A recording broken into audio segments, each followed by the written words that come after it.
Great.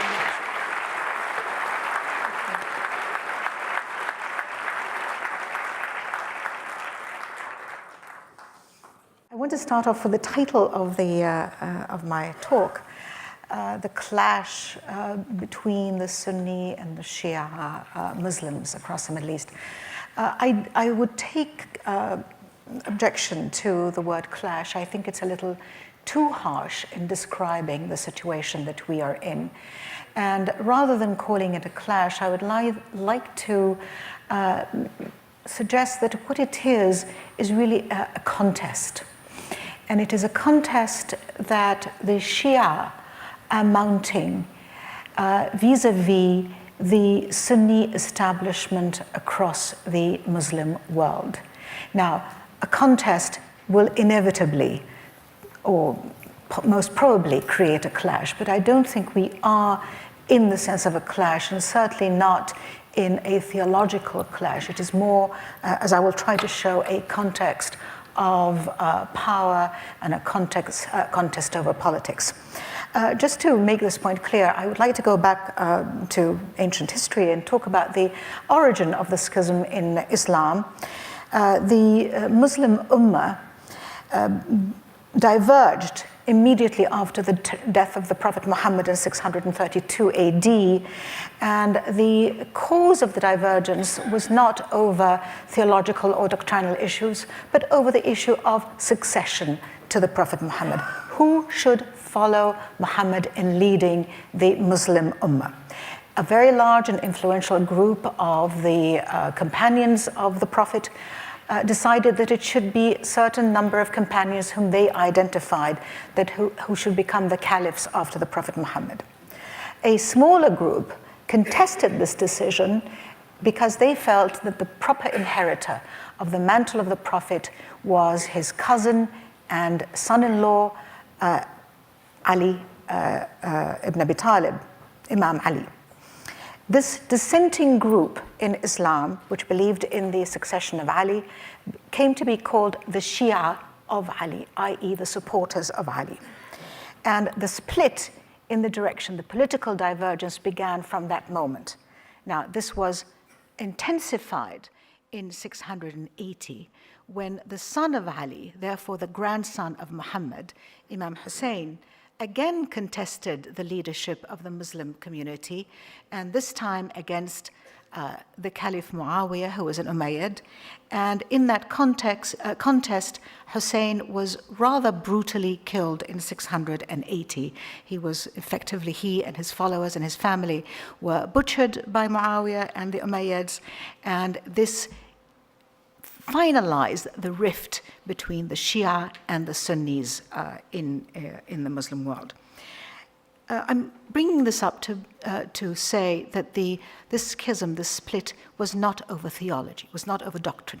At heart, it was a political divergence about who is entitled to lead the Muslim community. Eventually, there did develop doctrinal and theological differences over the decades and over the centuries. The Shia developed a different doctrine from the Sunnis. They developed different schools of jurisprudence and so on. But at its heart, it was a political division. For most of Muslim history, the Sunnis have ruled and led Muslim lands and Muslim communities. The Shia remained the numerical majority. There are only about 15% of Shia in the Muslim world. And they have always lived rather uneasily under Sunni rule. From time to time, there were Shia revolts against Sunni rulers. And even occasionally, there were some Shia states, the Fatimids, for example, in Egypt, the Buyids in what is now Iraq. But these were short-lived and they were aberrations. In fact, Shia doctrine is sort of anti-state. The Shia theology says that there is a Messiah who's going to come. This is the 12th Imam who is occulted. And until the 12th Imam returns to earth and leads the Muslim community, there cannot be a legitimate government in Muslim countries. And the Muslims have to accept the fact that they are led by illegitimate rulers. So from the beginning, the Shia theocracy cast a doubt of legitimacy on Sunni rule simply because they felt that nobody was entitled to rule and to claim governorship of the Muslims until the return of the 12th Imam. So the Shia were always seen as something of a subversive element in Muslim society. Now, this pattern was broken in 1501 when the first Safavid Shah came to Iran, Shah Ismail. And Shah Ismail, for reasons of his own, declared Iran a Shia state and actually coerced the population of Iran to adopt the Shia creed. Iran was not a Shia state, and Iran was Sunni. But Shah Ismail decided that he wanted Shiism, and therefore he converted Iran into a Shia state. That Iran remained the only Shia state in the Muslim world until this day, virtually, and we'll come to that in a minute.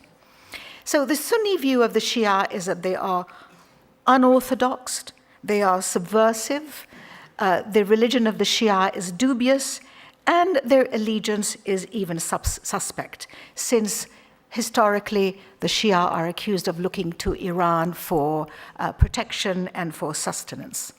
Until modern times, the Shia were just about tolerated in some contexts, particularly during the Ottoman Empire, which was famous for its religious tolerance and religious freedoms. But while they were tolerated as a religious minority, they certainly were not given any political rights, and they were always regarded as having to remain outside the public domain. Occasionally, they were persecuted and hunted down, and rarely did they take part in state affairs. Now, fast forward to the 20th century, when we come to the era of state formation, of independence in the Muslim world and the creation of the modern Muslim state, some countries that had substantial Shia minorities, or indeed Shia majorities, such as Iraq, Lebanon, Kuwait, began to take in some Shia into the body politic and began to include the Shia on a selective, very selective basis into the state. Nevertheless, the state remained firmly Sunni, and the rulers, the Sunni rulers of these states, were very wary of giving the Shia any kind of leverage on the political process. So the Shia began to participate, but they really remained a political underclass, and because they were a political underclass, necessarily in all these countries, they were also an economic underclass, and their access to the state's resources, to social resources and the economy was also very curtailed. If you look at Iraq, if you look at Lebanon, if you look at places like Bahrain, indeed Saudi Arabia, which has also quite a sizable Shia community, you will find that the pockets of poverty in those communities is much higher than the poverty that exists, that still no doubt exists within the Sunni community. But in comparison, on a per capita basis, the Shia communities are by and large the far poorer, the less educated, the ones that have least access to the resources.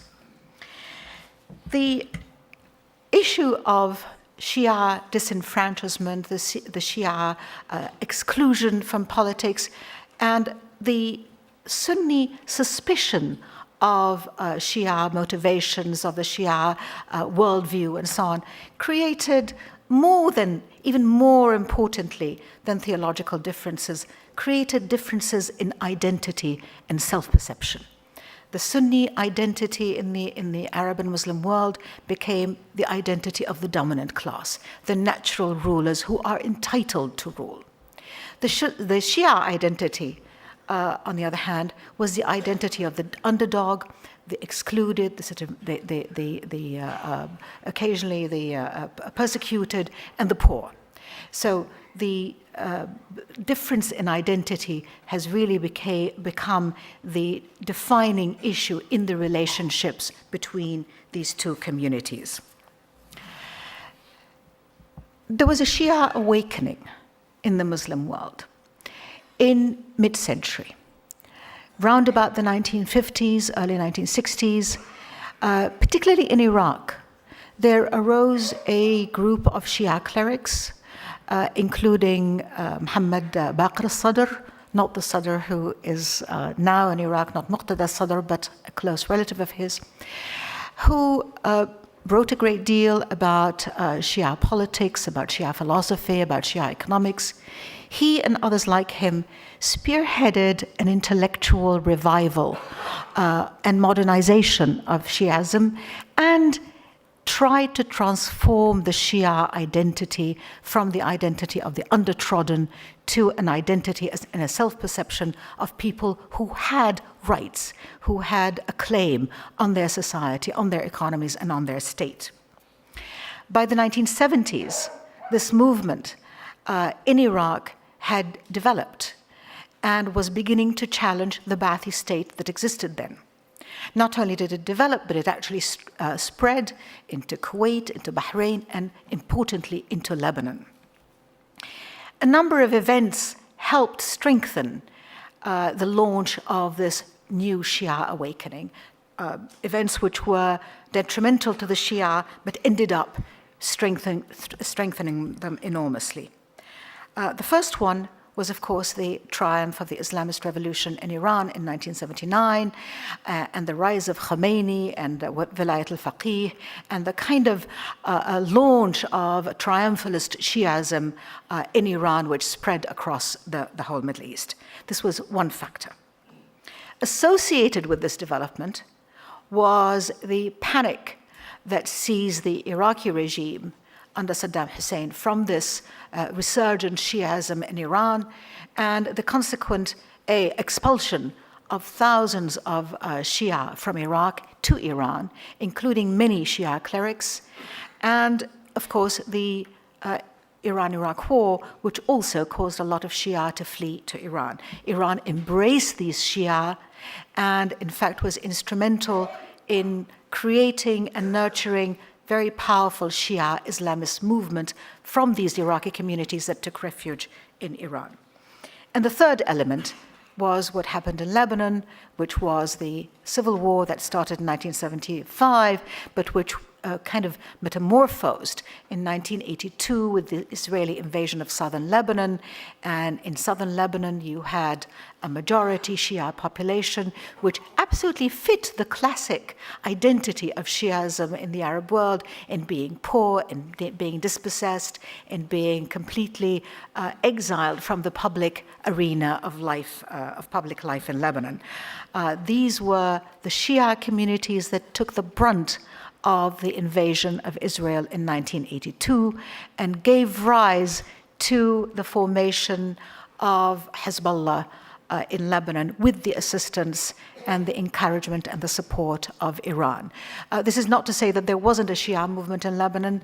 Before that, there was indeed a Shia movement called Amal, which was interestingly started by yet another Sadr, somebody called Musa Sadr, who was a cleric who had come to Lebanon from Iran in the 70s and helped create a new Shia identity, just as his kinsman, the Sadr in Iraq, had done in the 50s and 60s. Musa Sadr tried to do it in Lebanon by adding self-esteem, self-respect, doing some economic development work in southern Lebanon for the Shia.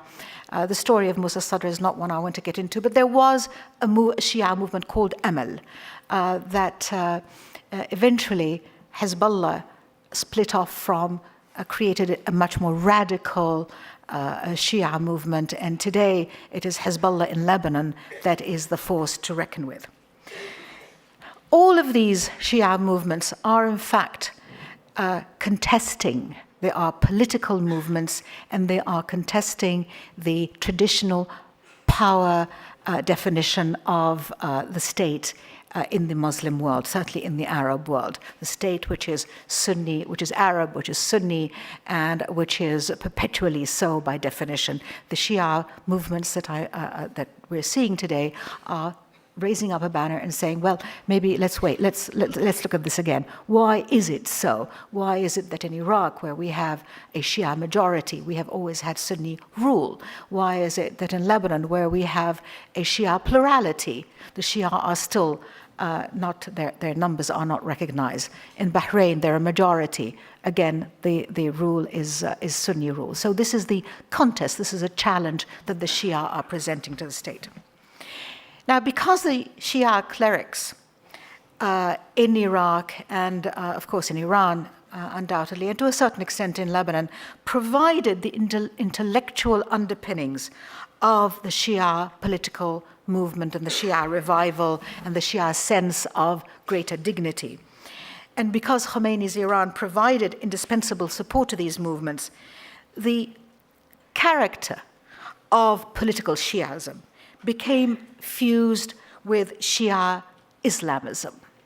And now when we talk about political Shiism or Shia political movements, we really are talking about Islamist Shia political movements. If we're talking about Hezbollah in Lebanon, if we're talking about the Supreme Islamist Council in Iraq, a major Shia political movement, it is an Islamist one. If we're talking about the Dawah Party, also in Iraq, again, we're talking about a Shia Islamist political party. The political element and the Islamist element have become fused in the Shia movement. So the Shia today are not only challenging the Sunnis on their entitlement to the power of the state, but they're also challenging the Sunni interpretation of Islam. So the challenge becomes a dual challenge. Now, political Shiism has taken different paths in different countries across the Arab world. And the Sunni response has been different. The response by Sunni states has been different to each particular challenge that is mounted domestically. In the last 4 decades in Iraq, for example, I would, although this is a generalization and I'm using words loosely, but I would characterize the Iraqi movement as a revolutionary movement, in the sense that the Shia in Iraq, the Shia religious movements, are saying the Sunnis have controlled power all along. We now want to reverse the order. We want, instead of having a Sunni state, we want to create a Shia-dominated state. So it's a revolution in a very strict sense, if you want, of turning things to upending the order. So this is in Iraq, I would call it a revolutionary movement, which was really in response to extreme Sunni repression of the Shia in Iraq.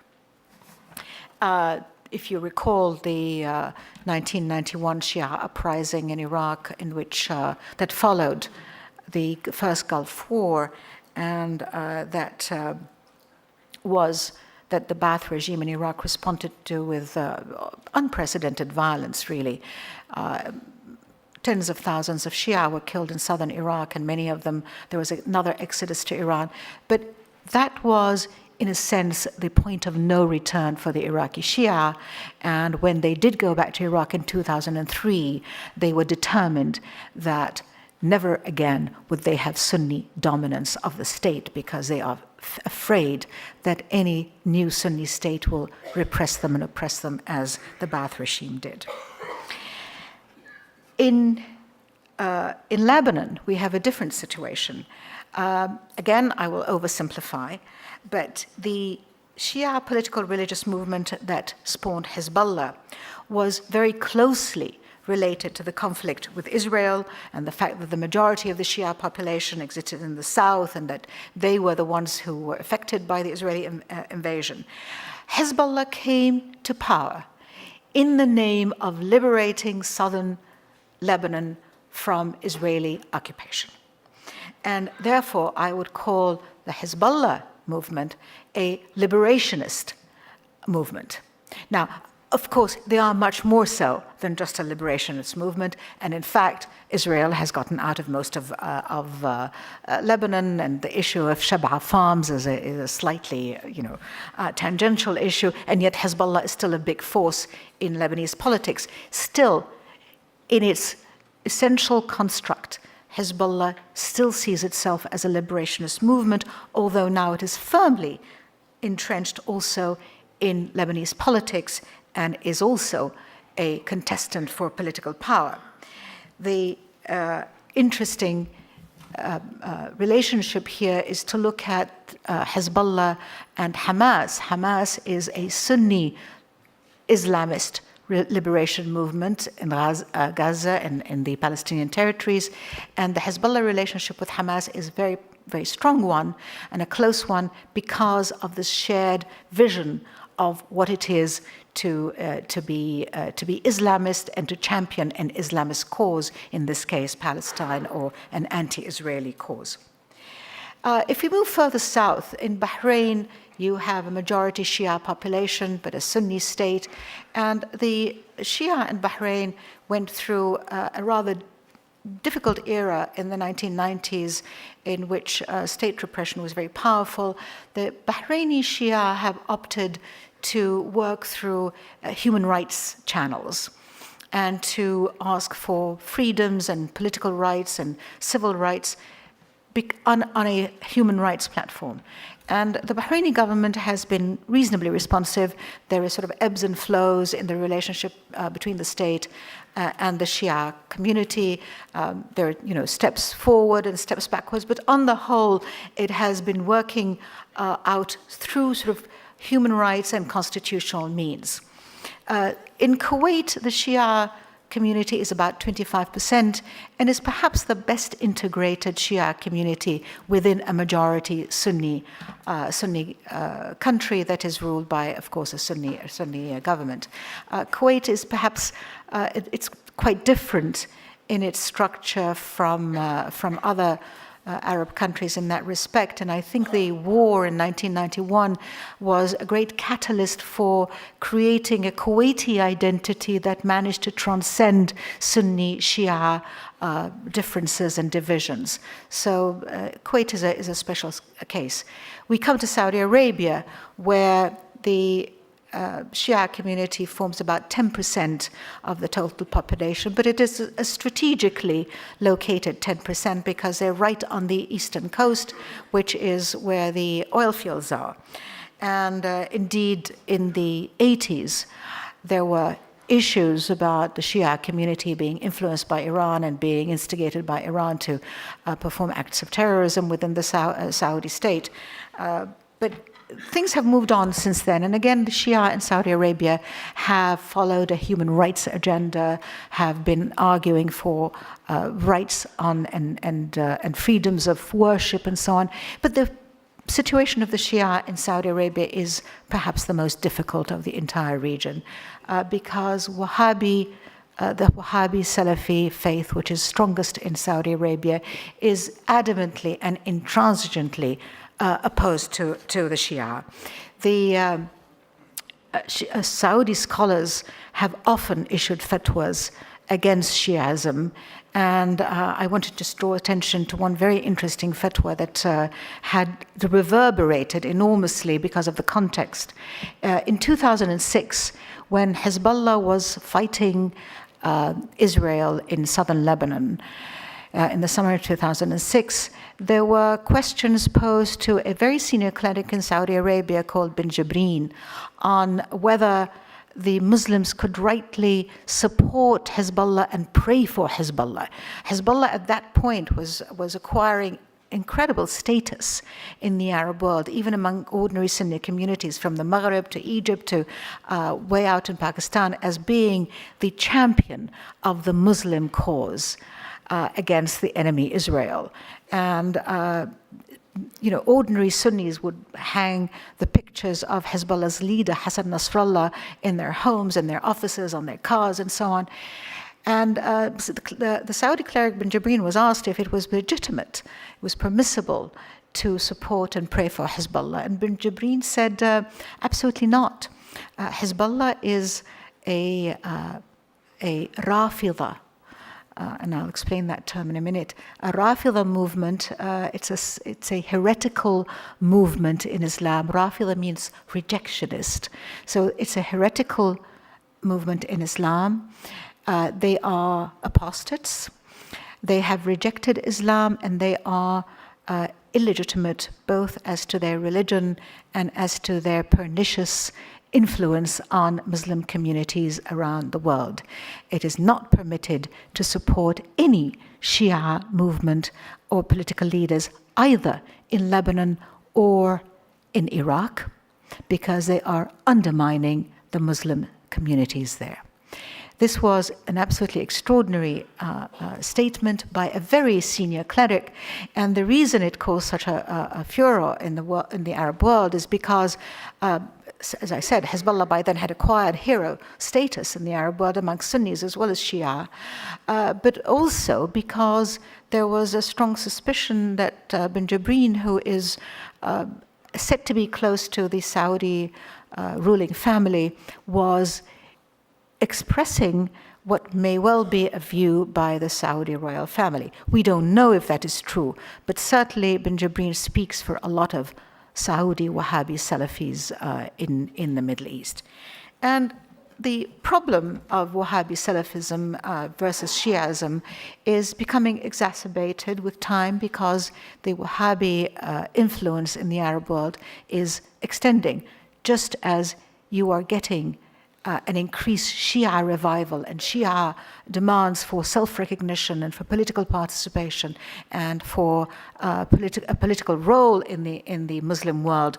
At the same time, you have a counter movement of Wahhabi Salafism, which is the antithesis of that, and which describes Shiaism as a heretical movement, as kafir, and therefore legitimizes the killing of Shia. This was quite evident in Iraq, where the Al-Qaeda and the Salafi movements who were in the insurgency were justifying a lot of the killings of Iraqi civilians by saying that, after all, these are Shia, they are not Muslims, and it is justified to kill them. Now, in a few minutes that I have left, I want to talk about the problems that are arising, certainly in Iraq, because what we have today is a struggle between the Shia majority community, which is led by Islamist political groups, and a backlash from a Sunni, largely Islamist community, but not necessarily so. And the struggle in those between those two is a struggle for power of who is going to be ruling Iraq. And the problem, as I see it, for example, in Iraq, is that while the Shia came in order to redress an injustice and a definition of and to change the definition of a state as a Sunni state, and that is a state in which they were a majority, they are now defining the state as a Shia state, and they are creating the same kind of conditions of fear and distrust within the Sunni community that existed in the Shia community prior to 2003. And I think this is one of the biggest dangers that we have, not only in Iraq, but we have it now in Lebanon, the increasing distrust and mutual suspicion between the two communities of the desire for hegemony of the political arena. The other dimension that I would like to mention in the minute or two that I have left is the issue of Arab identity and other identities that may exist within those two communities. The Sunnis often think of the Shia political groups as being a Trojan horse for Iranian influence. This is very clear in Iraq, very clear in Lebanon. The Shia in Bahrain and in Kuwait were accused of being instruments of Iran for a very long period of time. It is true that the Shia of those countries do sympathize with the Iranians, and they get support, at least moral support, and probably quite other forms of support as well from Iran. There is no question that both in Lebanon and in Iraq, Iran supports Hezbollah, it supports the Iraqi Shia political groups with arms, with money, and certainly with moral buttressing and moral championship. The Arab states have reacted vehemently against any notion that the Shia might be close to Iran, and have therefore regarded the Shia communities as being hostile to the Arab world and hostile to Arabism. I think that the Shia find themselves in a very awkward situation because they do not want to deny their Arab roots. On the other hand, they do feel alienated from their Arab context. The Sunnis, on the other hand, emphasize the Arab context and emphasize the importance of Arabism in this region because Arabism and Sunnism are the traditional, are one thing traditionally. You're Arab, you're Sunni. And this has been historically the case. And so the Sunnis, both in, for example, in Iraq, where they're a minority, in Lebanon, where they're, well, we don't know. There hasn't been a census in Lebanon, but it's most probable that the Sunnis are fewer than the Shia. They need the Arab world, the Arab Sunni world, as their strategic depth. And therefore, it is very important for them to look not only at their nation state, not only within their borders, but within the wider context of the borders of the Arab, Muslim/Sunni world for their validation, if you want. So we have this question of, is the Arab world all Sunni, or is it Sunni and Shia? Are the Shia also Arabs, or are they only Shia and Iraqis, Shia and Lebanese? Are the Sunnis in the Arab world prepared to embrace the Shia as equal members of their community? I think we are seeing a contest today that will probably go on for some period of time. And there are many elements that are both within each country, that are going to play out within each country, but also are going to play out regionally before we have some kind of mutual accommodation. I think we will work towards a mutual accommodation rather than the clash that is mentioned in the title. But I think there are many issues, domestic and regional issues, that need to be worked out before we get there. Thank you.